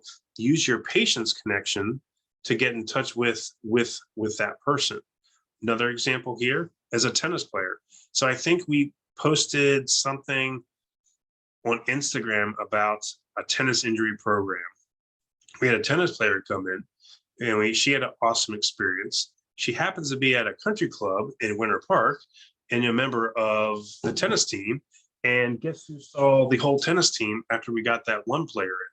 So that one connection strategically put us in a place that went right after the whole tennis team. So again, if you're targeting a niche market, look after your current patients or past patients. Are they members in any club or a country club or a part of a tennis team that you can use your patient to get in front of that target niche market? Another example is the $40,000 text. I created that meaningful relationship by that text. Her husband happened to be a lawyer. It pretty much exponentially grew my practice with 5 ambassador patients. It was ridiculous. And it's still probably going on. It's probably even up towards the 50K now. So again, how one lawyer turned into the whole law firm. Okay. 2 athletes. So we saw, how did we get to 2 volleyball players? Anyway, I believe I saw the mom and her daughter got injured, and she came in, and then her daughter had such a good outcome. She referred another volleyball player. And then I noticed that these 2 girls were in the same volleyball club. And then we worked with them to get in touch with the owner of the volleyball club. So now we have a relationship with them in front of the whole volleyball club, whether it's doing a guest lecture or getting all of those athletes in. So again, I noticed, I was like, wait, you guys are both on the same volleyball club. I was like, that was interesting. And I noticed that their training was horrible. They were doing things wrong, but I used my patients who were already members of a club to get into that access, because going straight externally is hard to get through the gatekeepers. It may take years to get into that, just like that concierge physician. So look at your patients or your past patients and see if they're members in any volleyball club. This is another one. I happened to see a CEO. I did a guest lecture at the Jewish Community Center about running injuries. Got 3 ambassador patients from that one lecture. And one of the husbands is a CEO, and he came into treatment, but I didn't know that he was in a mastermind of like 4 or 5 other CEOs. All these guys are probably millionaires. And once I got the one CEO, I actually got the whole mastermind. So all those guys ended up coming in. So look after CEO groups. These are people who want the best. These are people that are so busy, they don't have time to deal with pain. They'll come in, they'll pay you whatever you want, and they just want to get better and get back to work because they're a high level performer. They don't have time to be injured. This is a great niche. If you could happen to get into a CEO group or a mastermind group around your city, that's another great one. Physician lunch example. One thing that I'm working with, if Dan's still on, I'm not sure if he's on still, but we're working with, stop doing a typical physician lunch. If you have a relationship with a physician already and you want to wow him, don't do the stupid little lunch network thing that you're going to get some subs and deli meats. Call the front desk, see who Dr. So-and-so's, what's his favorite lunch? What's his favorite meal? Oh, he loves this Thai restaurant and he loves Perrier water. Guess what? I'm going to bring him for the physician luncheon. I'm bringing him his favorite meal and his Perrier. So now whenever he sits down, he's like, oh, wow, wait. Oh, nice. You did your homework. Well done. Now I'm going to give you some time and pay attention to your lecture versus just saying, okay, yeah, documenting and doing notes. And next time you meet someone like that. So do the little step to make it a meaningful thing. So Next time you do a physician lunch and learn, find out what each physician, what their favorite lunch is, and bring them their favorite lunch. If they have some specific stuff, get it to them. When they go to sit down, they're going to be shocked. Like, oh, wow, this is for me. He did his homework. Well done. And then it's going to wow them. And then they're actually going to pay attention. And again, you're going to start that relationship with them. External, you can play the long game. But for right now, we need some strategies that actually work to overcome the recession. The external game may take years to get better, but again, think bigger. Don't just target runners or a few tennis players or a few lawyers or some cyclists. Go after the whole store. Try to get a meaningful relationship with the owner of the running shoe store and do a guest lecture or host something. Get in touch with the racket club or the country club owner who runs the tennis team, or the whole law firm or the whole cycling store. Don't go after the small individuals. Try to get meaningful relationships in front of that person who owns the whole gym. And once you get that one person, you'll get the rest of everyone else. So remember, it's kind of funny because whenever we're marketing to someone, we're like, yeah, I would love the opportunity to do a guest lecture. I'm going to tell you all about how I fix heel pain and my process and how I do this, and I can help you guys out a lot. It's not about you, it's all about them. Okay, think about what is the best way that you can serve the audience. Gary Vee's one book is Jab, Jab, Jab, Hook. There's like 3 or 4 jabs before you throw that hook. So serve that person, serve that group, serve that group, serve that group, create so much value, and then you ask for something. So help them out, focus on what they have and their problems, okay? Think about their problems and how you can help them, and don't even ask for anything until you serve that group or serve that community so well that they want to come and see you. What hobbies do they like? What's their favorite things? What are some meaningful things? Try to create that meaningful relationship. I remember the Orlando Magic was trying to sell their suites to everyone. And if you haven't read this book yet, Giftology, it's a phenomenal book about gifting. But they hired the guy from Giftology. And when they were marketing to physicians and doctors and whoever they were, so their first touch point was a little box. They sent it from the Orlando Magic. I opened it up as University of South Carolina cufflinks. That was their first touch point. So the guy did the research that I went to the University of South Carolina to do my graduate studies. So he did the research, and that was a meaningful gift, and it really got me. I was like, wow, these guys are doing their due diligence. They're doing their research. Okay, great. I'd be open to like meeting with them after that. So doing those little things like that to really show that you care about them and really care about what we do, that was a wow factor for me. And I gave him a shot. I still didn't buy anything from him. But maybe ask around, ask the manager, what is the owner like? What are their hobbies? What's their favorite food and stuff like that? And maybe get in that way.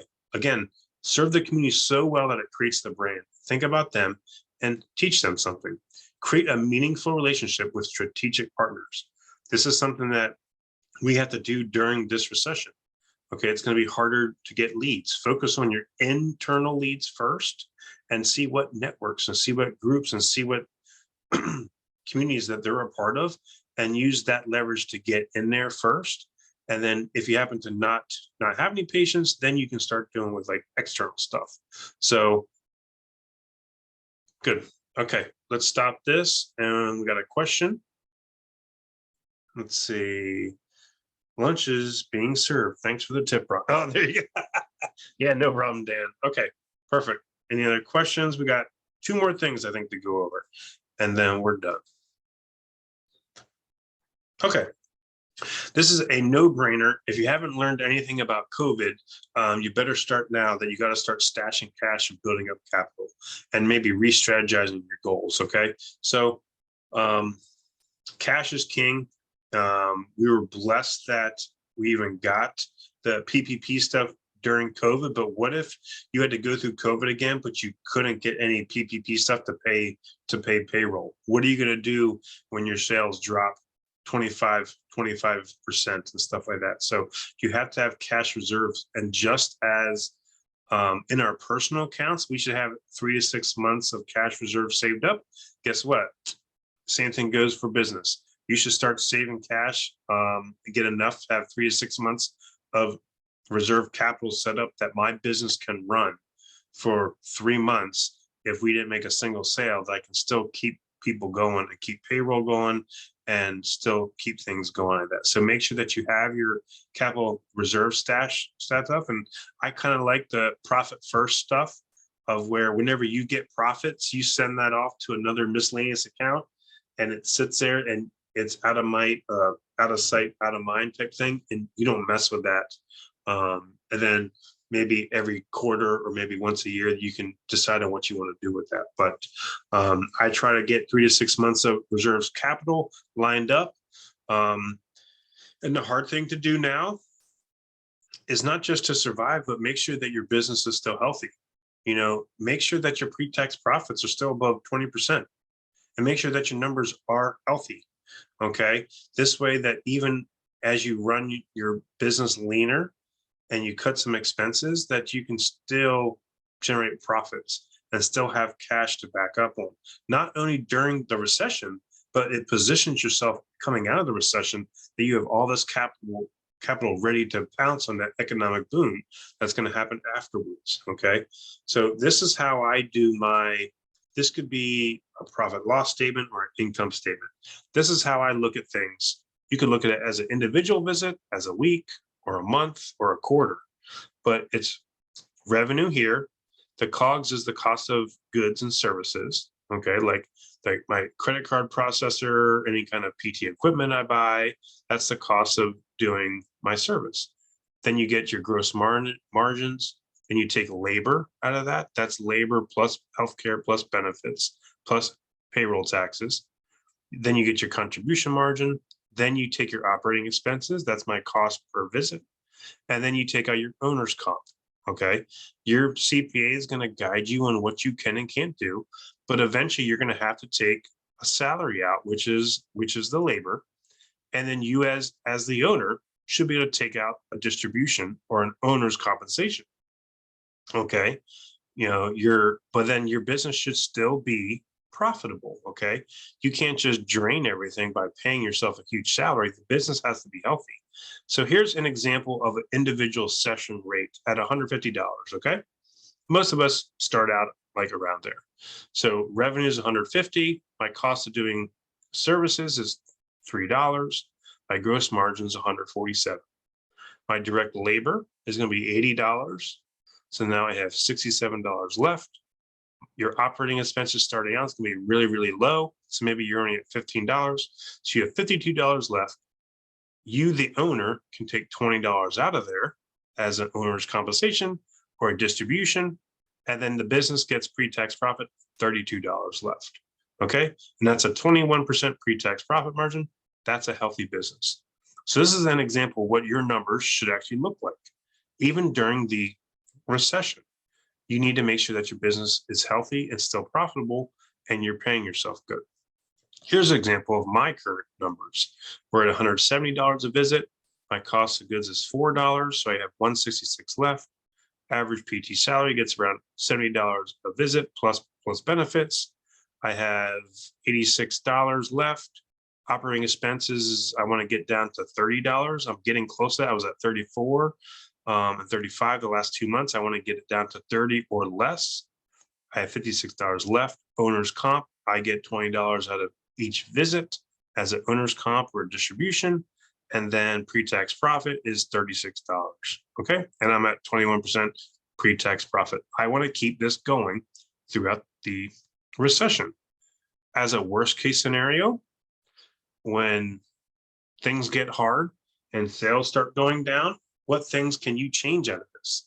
Okay, well, we've already gone over lowering the expenses. So I can get my operating expenses down lower. I can stop buying a lot of things. I can do cost of goods services. I can make these things lower to help manage things better. As a worst case scenario, I can stop paying myself as the owner, taking less out as owner's comp. As a worst case scenario, I can start cutting benefits for the year. Maybe I don't pay $1,000 Con Ed for every PT, or Healthcare, maybe we have to change the healthcare plan to a MediShare account or a Christian ministry, something to lower the expenses. You as the owner have to go through here and make your numbers work to make sure that you're, one, still able to pay yourself, and two, your business is still healthy, because this is the prime time to stash cash right now. Okay, so you should be running. Normally, I like to keep my numbers above 20% pre-tax profit. During this economic downturn, I'll be willing to go down to 15%, but the business has to stay healthy. I need to be able to stash cash right now so I can position myself for massive growth after this. So you have to make sure that your numbers work and your numbers are still healthy, even through this downtime, okay? And make sure that you're still stashing cash. Again, my growth for this year and next year, I wanted to grow expansion. I wanted to have massive growth this year. Last year, we had 49% growth. This year, I wanted another 35% growth. But this recession is going to put a on that. So I had to re-strategize my goals. And again, think of two types of goals. What are your goals to get through the recession? And what's your goals after the recession? So you can strategically plan yourself to get there, overcome it, and have your massive goals after the recession is past. So again, my goal was this. I wanted to have this huge growth compared to last year, but I'm technically doing this right now. Okay. So I don't think it's going to go down this low, but technically my numbers, the truth is in the numbers, and I'm trending down right now. I'm, probably not going to match the same Q3 as last year, but if I can stay around 100,000 in sales per quarter, that's okay as I go through this recession. But I have to plan for the worst and hope for the best. And we got to pivot and adapt. Okay. So again, the motto of this is plan for the worst and hope for the best. So again, to go over my new goals, run lean and cut the wasted expenses. I want to stash cash and keep 15 to 25% pre-tax profits. I'm going to build up capital still and position ourselves to make big moves coming out of this.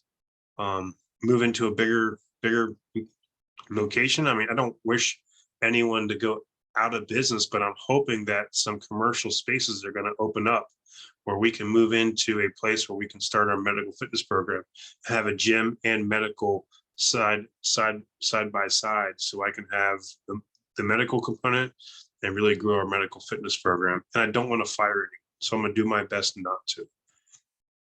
So again, try to keep your pre-tax profit 15 to 20 to 25% and make sure your business is healthy.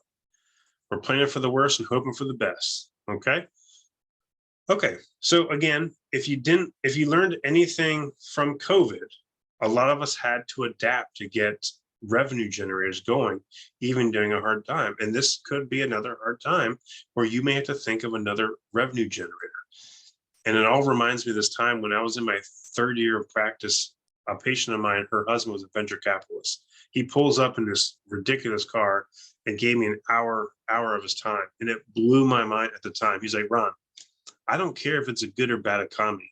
If the economy is good, we have our venture capital firm where we're doing investments and we're making money.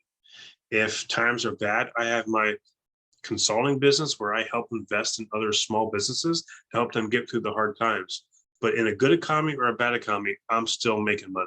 I'm like, I was like, whoa, that is unbelievable. That is brilliant. So we have to start thinking about that time too. Can you set yourself up to thrive in a good or bad economy? When business is good, business is booming, great. The business is going well. But we need to start preparing now for the bad economy so we can still survive with that. So here's a perfect example. I hired a new PT. It's a total different mindset. He only wants to work part-time. He does his own online business programming, and he does group fitness classes in the evening where he charges like 4 people together for $50 a pop. That's $200 an hour. But he doesn't even want to work part-time. Full-time. He wants part-time. He does his online business of programming clients, and he does a group fitness class. My third PT actually house hacks. So he's investing in rental properties that after his rental properties nets an extra $5K a month. So we're all positioning ourselves to have a plan B. I have my coaching business where I help other cash-based practice owners too. Okay, so we all have a little plan B going on. I also do some investments and stuff too, but if it gets really bad, you do have to have a plan B. It's always good to have a plan B. So what are some examples of this? Okay, just like COVID, you can start a wellness program, or what I call the medical fitness program. You can pick up some clients with training, wellness programs and stuff like that. If times are hard, you got to do whatever you can to actually survive. Create an online gym programming. My other PD does online programming for baseball players. Okay, you can create an online course. There's other PTs out there right now that are treating patients with sciatica that have their brain algorithm outlined in a course. If you do this and yes or no, okay, go here, yes or no, yes or no. And they're actually able to create a course and make money that way. The total knee replacement course, there's other people out there that are monetizing their knowledge through online training and online courses. You can monetize a YouTube channel, okay? Create another business to solve like a problem, kind of like identify other problems what people are having and provide a solution to them. A lot of businesses pivoted during COVID, that they started making PPP and they started doing things via Zoom, where we kind of started adding in telehealth or consultations and stuff like that to produce some online revenue.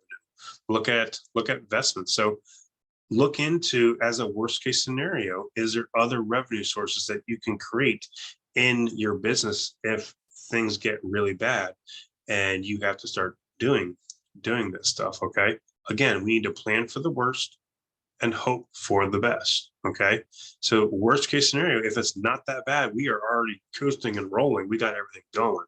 Okay, so plan for the worst, hope for the best. So again, last thing today is surround yourself with others. We're all going through this together, and other businesses are going through struggles also. So surround yourself with other like-minded people who you can problem solve and get through the stuff with. Okay, and most successful people all have a coach or some sort of mentor.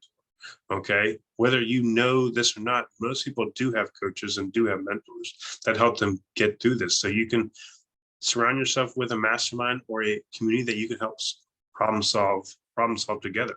Get a coach or a mentor, surround yourself with other people, other local businesses. I'm in a local mastermind group also around Orlando, where we problem solve together.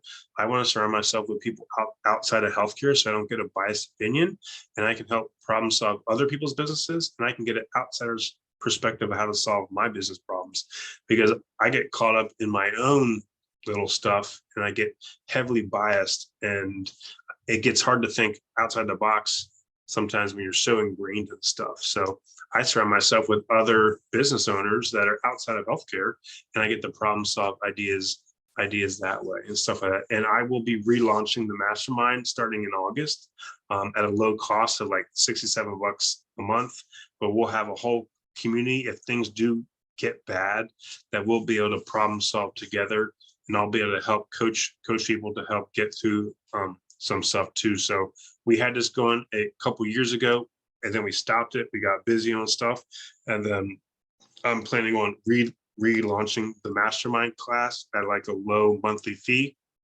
So if other people need help, that we'll be able to work together, problem solve stuff, and I can help coach you guys to get through that too. So these are the 10 overall strategies. Cut the fat and run lean. Make sure your cost per visit's really low. Cost-effective marketing only.